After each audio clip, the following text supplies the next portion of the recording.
Hey guys, I'm here today to talk to you about how to determine your value. I get asked a lot about how much people should be charging for paid social media campaigns or for sponsored posts. And really, there's no set number. It varies from person to person. And it doesn't just vary based on the size of your blog or the size of your social media followings. It also really depends on what your time is worth to you. It depends on what you're willing to give up in order to do the social media post or the blog campaign well. There are some people who will take campaigns that others will not, and there are some people who will charge different amounts, and it really just depends on what things are worth for you. So when someone comes to you with a paid social media campaign or a paid blogging campaign, you really need to think about first, how much time is this going to take me? Social media campaigns are usually a little bit quicker. Blog campaigns definitely take a while. If I'm doing a blog post and I'm doing a really good one, it's going to take a while to get it done well. I not only need to write it out, I need to take photographs, I need to edit it, and then I also blast it across all my social media campaigns. And altogether, it usually takes me between 4 to 6 hours to make a rocking sponsored post. So I really need to think about, okay, if this is going to take me 4 to 6 hours to do, what is my time worth? And that's what you need to think about too. To determine your value, you need to decide what is my time worth. We are all crazy busy. And 4 to 6 hours of blog time is 4 to 6 hours that you could be spending with family. 4 to 6 hours you could be spending with friends. 4 to 6 hours you could be just relaxing with Netflix. 4 to 6 hours that you could be outside or going for a run or working out or just doing something you enjoy so much. It's just putting more on your plate. So you really need to make sure that it's worth it, because if you take on something and you just realize partway through that you don't enjoy doing it and you decide that you wish you hadn't said yes, it's too late at that point. When all of your friends are going out to brunch and you're stuck inside writing a blog post, or when your family is going on some fun excursion and you can't go to the zoo with them or to the park because you're stuck at home doing this blog post. It's too late at that point. You've already said yes. So you really need to think about the time commitment beforehand and what your time is worth. Because there are people who will offer you very little for your time. And I know that we have all gotten those pitches before, and the people think you're crazy when you say no. They don't understand why. I had company once who offered to send me like 2 bags of chips to review and do a big blog post on. When you look at the value of the chips, they were like $2.99 per bag. So they basically wanted me to do about 4 to 6 hours worth of work for $6. Huh? My time is worth more than that. That is less than, it's like $1 an hour.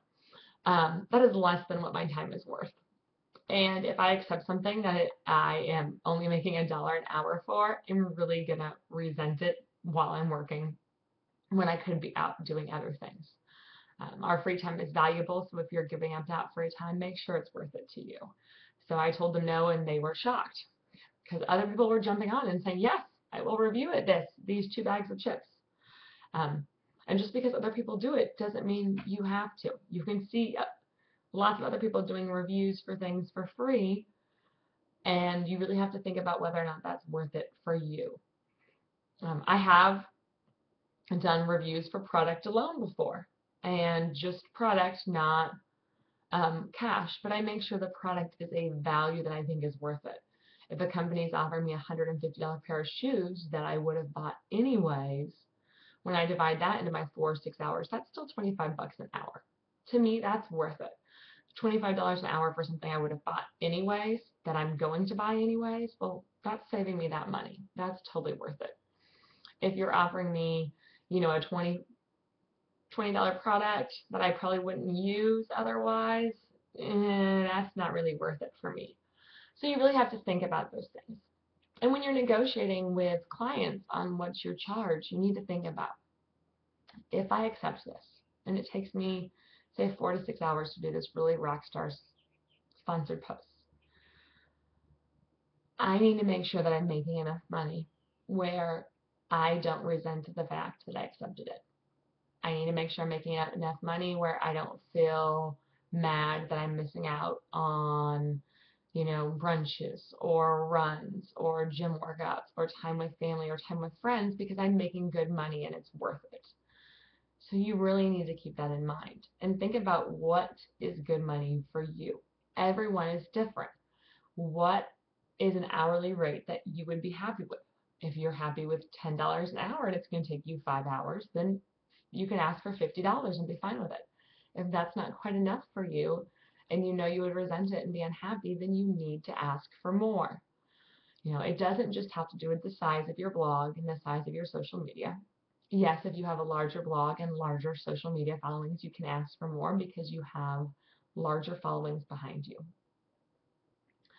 But even if you're a smaller blog, if someone offers you something and you get offered $50 for this post, if you're going to really resent doing it for $50, if $10 an hour is not enough for you, then don't say yes. You have to think about what's going to make you happy. So the biggest way to determine your value is to think about what is your time worth. Break it down. How many hours will this take you? What would you want to make per hour in order to feel like it was worth giving up your time? And don't go buck wild. Don't say I need $100 an hour in order to feel like I'm giving up my time and trying to charge $500 or $600 for a sponsored post, unless you have a ridiculously, ridiculously huge, massive, like millions of followers backing that up. Because that's not going to work. You need to be realistic too. But really thinking about what works for you. What is your time worth? And that's what's going to help you determine your value. And don't take things that are not worth your time. When someone comes to you with a $40 product, but it's a $40 product that you would never buy or use otherwise, okay, $40 product, cool. But if you would never buy it or use it, then why are you taking that post? That's a waste of your time, and your time is precious. And in the end, you're going to start hating all of those sponsored posts that you're taking again and again. So really think about what is your time worth. That is how you determine your value. And that's why no one's value is the exact same, because all of us have different things that go into our lives and different things that make our time worth it. All right, I hope this kind of helps you figure out what you'll charge. Start thinking about what is your time worth. What would you charge per hour to miss that brunch or to miss that run or to miss going to the park with family? And think about that. Bye, guys.